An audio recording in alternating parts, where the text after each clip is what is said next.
Bhojpuri power star Pawan Singh और उनकी पत्नी ज्योति सिंह के बीच की जंग अब एक ऐसे मोड़ पर आ गई है जहां से सुलह के सारे रास्ते बंद नजर आ रहे हैं।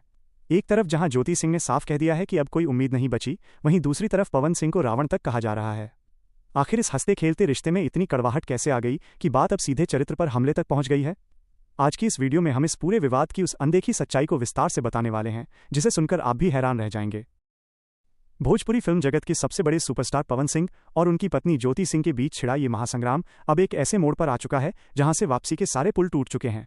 पावर स्टार पवन सिंह, जिनके एक इशारे पर करोड़ों की भीड़ उमड़ पड़ती है, आज अपनी निजी जिंदगी के इस सबसे कठिन दौर से गुजर रहे हैं। इस विवाद की शुरुआत तब हुई जब बलिया के एक रसूखदार परिवार की बेटी ज्योति सिंह ने पवन सिंह के घर की दहलीज को हमेशा के लिए छोड़ दिया और न्याय की गुहार लगाते हुए अदालत का दरवाजा खटखटाया। शुरुआत में लगा कि ये पति पत्नी के बीच का एक मामूली झगड़ा है जो वक्त के साथ सुलझ जाएगा, लेकिन जैसे जैसे दिन बीतते गए इस रिश्ते की कड़वाहट जहर बनकर सोशल मीडिया और न्यूज़ चैनलों पर फैलने लगी। ज्योति सिंह ने जब पहली बार कैमरे के सामने आकर अपनी चुप्पी तोड़ी तो उन्होंने पवन सिंह के उस पावर स्टार वाले चेहरे के पीछे छिपे एक ऐसे इंसान का जिक्र किया जिसे सुनकर हर कोई दंग रह गया। उन्होंने मानसिक प्रताड़ना, अपमान और घर के अंदर होने वाली घुटन की ऐसी दास्तान सुनाई जिसने पवन सिंह की चमकती हुई छवि पर एक गहरा दाग लगा दिया। जैसे जैसे ये मामला कोर्ट की तारीखों में उलझता गया, वैसे वैसे दोनों पक्षों की ओर से आरोपों और प्रत्यारोपों की बौछार तेज होती गई। ज्योति सिंह का ये साफ साफ कहना कि अब कोई उम्मीद नहीं बची है, उन लाखों फैंस के लिए एक बहुत बड़ा झटका था जो इस जोड़ी को फिर से एक होते देखना चाहते थे। कई बार अदालत ने भी कोशिश की कि दोनों के बीच सुलह हो जाए, यहां तक कि पवन सिंह ने भी कुछ मौकों पर नरम रुख अपनाया और ऐसा लगा कि शायद वो अपनी पत्नी को वापस ले जाने के लिए तैयार हैं। लेकिन ज्योति सिंह का कहना था कि समझौता सिर्फ शब्दों से नहीं होता बल्कि सम्मान से होता है। उनका मानना है कि जिस घर में एक बार उनका आत्मसम्मान कुचला गया, वहां दोबारा जाना अपनी आत्मा को मारने जैसा होगा। इसी जिद और आत्मसम्मान की लड़ाई ने इस केस को इतना लंबा खींच दिया है कि आज यह उत्तर प्रदेश और बिहार की सबसे बड़ी न्यूज़ बन चुका है। विवाद का सबसे भयानक मोड़ तब आया जब पवन सिंह की तुलना रावण से की जाने लगी। सोशल मीडिया पर एक ऐसा वर्ग खड़ा हो गया जिसने पवन सिंह को एक अहंकारी और क्रूर पति के रूप में चित्रित करना शुरू कर दिया। उनके विरोधियों ने इस मौके का पूरा फायदा उठाया और उनके निजी जीवन की विफलताओं को उनके राजनीतिक और फिल्मी करियर के खिलाफ एक हथियार की तरह इस्तेमाल किया।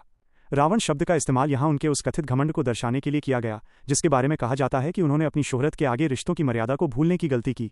आलोचकों ने तर्क दिया कि जिस तरह रावण के पास सब कुछ था लेकिन उसके अहंकार ने उसे ले डूबा, वैसे ही पवन सिंह का अपनी पत्नी के प्रति व्यवहार उनके पतन का कारण बन रहा है। हालांकि पवन सिंह के कट्टर समर्थक इसे एक गहरी साजिश मानते हैं। उनका कहना है कि पवन सिंह ने हमेशा अपनी पत्नी को एक रानी की तरह रखने की कोशिश की, लेकिन ज्योति सिंह के आसपास के कुछ स्वार्थी लोगों ने उन्हें गुमराह किया ताकि वे पवन सिंह की संपत्ति और उनकी प्रतिष्ठा को चोट पहुंचा सकें। आज ज्योति सिंह जिस बेपरवाह अंदाज में मीडिया के सामने आती हैं, जहां वो कहती हैं कि मुझे चैन से जीने दो, मुझे खाने दो, वो उनके उस संघर्ष की कहानी कहता है जो उन्होंने अकेले लड़ा है। वो अब उस डर और संकोच से बाहर निकल चुकी हैं जहां वो सिर्फ एक सुपरस्टार की पत्नी बनकर पहचान खोजती थीं। अब वो एक ऐसी सशक्त महिला के रूप में उभर रही हैं जो अपनी शर्तों पर जीती हैं, अपनी रील बनाती हैं और अपने फैंस से सीधा संवाद करती हैं। उनकी मुस्कुराहट में अब एक तरह की जीत का एहसास होता है, जैसे वो दुनिया को बता रही हों कि पवन सिंह के नाम के बिना भी उनका अस्तित्व उतना ही मजबूत है।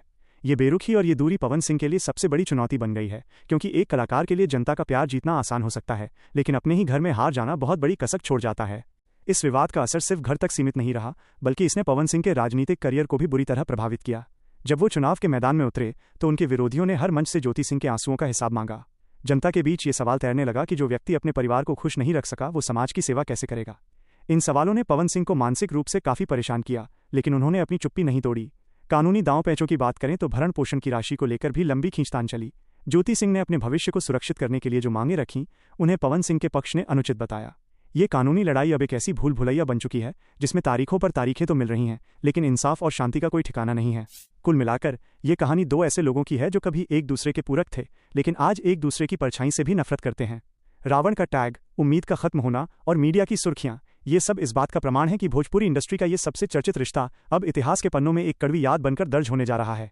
आने वाले समय में शायद दोनों अपनी अपनी राहों पर आगे बढ़ जाएं, लेकिन यह विवाद हमेशा पवन सिंह के नाम के साथ एक साए की तरह जुड़ा रहेगा। ये पूरी दास्तान हमें ये सोचने पर मजबूर करती है कि सफलता की ऊंचाइयों पर पहुंचने के बाद भी अगर इंसान अपने रिश्तों की जड़ों को नहीं सींचता तो एक दिन सब कुछ बिखर जाता है। इस महासंग्राम की कहानी अब एक ऐसे मोड़ पर पहुंच गई है जहां भावनाओं का सैलाब और कानूनी दांव पेंच आपस में पूरी तरह उलझ चुके हैं। जब हम इस विवाद की गहराई में और नीचे उतरते हैं तो हमें पता चलता है कि ये लड़ाई सिर्फ पवन सिंह और ज्योति सिंह के बीच की नहीं, बल्कि दो अलग अलग जीवन शैलियों और विचारधाराओं की टक्कर है। पवन सिंह, जो अपनी गायकी और अभिनय के दम पर करोड़ों दिलों पर राज करते हैं, उनके लिए यह कभी मुमकिन नहीं था कि उनकी निजी जिंदगी का तमाशा इस तरह सरेआम सड़कों पर होगा। ज्योति सिंह ने जब कोर्ट में पेशी के दौरान मीडिया के कैमरों के सामने अपनी चुप्पी तोड़ी तो उन्होंने उन राजों से भी पर्दा उठाया जो अब तक सिर्फ घर की चारदीवारी के भीतर दबे हुए थे। उन्होंने साफ तौर पर संकेत दिए कि एक बड़े स्टार की पत्नी होने की कीमत उन्हें अपनी आज़ादी और अपनी मुस्कुराहट खोकर चुकानी पड़ी। जैसे जैसे दिन बीत रहे हैं, ज्योति सिंह के तेवर और भी कड़े होते जा रहे हैं। उनका ये कहना कि अब कोई उम्मीद नहीं बची, दरअसल उन तमाम कोशिशों का अंत है जो पर्दे के पीछे दोनों परिवारों द्वारा की जा रही थीं। सूत्रों की माने तो कई बार बिचौलियों ने दोनों के बीच समझौता कराने की कोशिश की, बड़ी बड़ी रकमें और शर्तों के साथ बातचीत की मेज सजाई गई, लेकिन ज्योति सिंह का अडिग रहना यह साबित करता है कि अब मामला पैसों या संपत्ति का नहीं, बल्कि सीधे तौर पर उनके स्वाभिमान का है।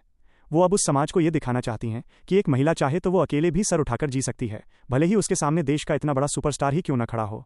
ज्योति का हर सोशल मीडिया पोस्ट और हर सार्वजनिक बयान पवन सिंह के खेमे में एक नई हलचल पैदा कर देता है।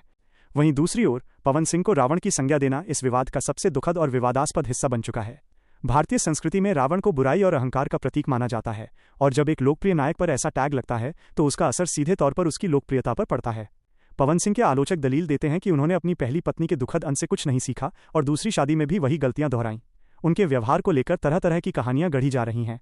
कोई उन्हें बेहद गुस्सैल बताता है तो कोई उन्हें एक ऐसा इंसान कहता है जो अपनी सफलता के मद में अपनों को ही भूल गया। हालांकि उनके कट्टर समर्थकों का एक विशाल समूह अभी भी उनके साथ खड़ा है। उनका मानना है कि पवन सिंह एक सीधे सादे कलाकार हैं जिन्हें साजिशों के जाल में फंसाया गया है। उनका कहना है कि ज्योति सिंह को मोहरा बनाकर कुछ छिपे हुए दुश्मन पवन सिंह का करियर तबाह करना चाहते हैं। इस पूरी कहानी का एक और पहलू है अकेलापन। पर्दे पर हजारों लोगों के बीच घिरे रहने वाले पवन सिंह आज अपनी निजी जिंदगी में अकेले पड़ गए हैं। कोर्ट की हर तारीख उनके जख्मों को फिर से हरा कर देती है। जब ज्योति सिंह मीडिया के सवालों से झुंझलाकर कहती हैं कि मुझे चैन से रहने दो, मुझे खाने दो, तो ये उनकी उस मानसिक थकान को दर्शाता है जो उन्होंने पिछले कई सालों से झेली है। वो अब न्यूज़ की हेडलाइन बनकर नहीं रहना चाहती, वो सिर्फ ज्योति सिंह बनकर जीना चाहती हैं। लेकिन विडंबना ये है कि वो जितना इन विवादों से दूर भागने की कोशिश करती हैं, विवाद उतना ही उनके पीछे आता है। कानूनी मोर्चे पर भी ये लड़ाई अब और भी पेचीदा होती जा रही है। भरण पोषण की राशि को लेकर जो मतभेद शुरू हुए थे, उन्होंने अब एक बड़े कानूनी युद्ध का रूप ले लिया है। पवन सिंह के वकीलों का तर्क है कि ज्योति सिंह की मांगें जायज़ नहीं हैं, जबकि ज्योति के पक्ष का कहना है कि ये सिर्फ उनका हक है। ये मामला सिर्फ कोर्ट तक सीमित नहीं रहा, बल्कि इसने भोजपुरी फिल्म इंडस्ट्री को भी दो हिस्सों में बांट दिया है। कुछ कलाकार पवन के समर्थन में हैं तो कुछ दबी जुबान में ज्योति सिंह की हिम्मत की दाद देते हैं। अंत में ये कहानी हमें एक कड़वा सबक देती है। यह बताती है कि कामयाबी का शिखर जितना ऊंचा होता है, वहां से गिरने का डर और रिश्तों के टूटने की गूंज उतनी ही गहरी होती है। पवन सिंह और ज्योति सिंह के बीच की ये खाई अब शायद कभी नहीं भरेगी। रावण का अपमानजनक संबोधन और उम्मीदों का पूरी तरह खत्म हो जाना, ये दो ऐसी कड़वी हकीकतें हैं जिन्होंने इस प्रेम कहानी को एक त्रासदी में बदल दिया है। आने वाले समय में कोर्ट का जो भी फैसला आए, लेकिन जनता की अदालत में ये मामला सालों तक चर्चा का विषय बना रहेगा। ये सिर्फ एक तलाक का मामला नहीं है, ये एक चेतावनी है कि रिश्तों को शोहरत की आग में झोंकने का अंजाम क्या होता है। अगली वीडियो में हम उन खास गवाहों के बारे में बात करेंगे जो पहली बार कैमरे के सामने आकर इस मामले में ऐसे सबूत पेश करने वाले हैं जिससे पवन सिंह और ज्योति सिंह दोनों की मुश्किलें बढ़ सकती हैं। क्या आप वो रिपोर्ट देखना चाहेंगे?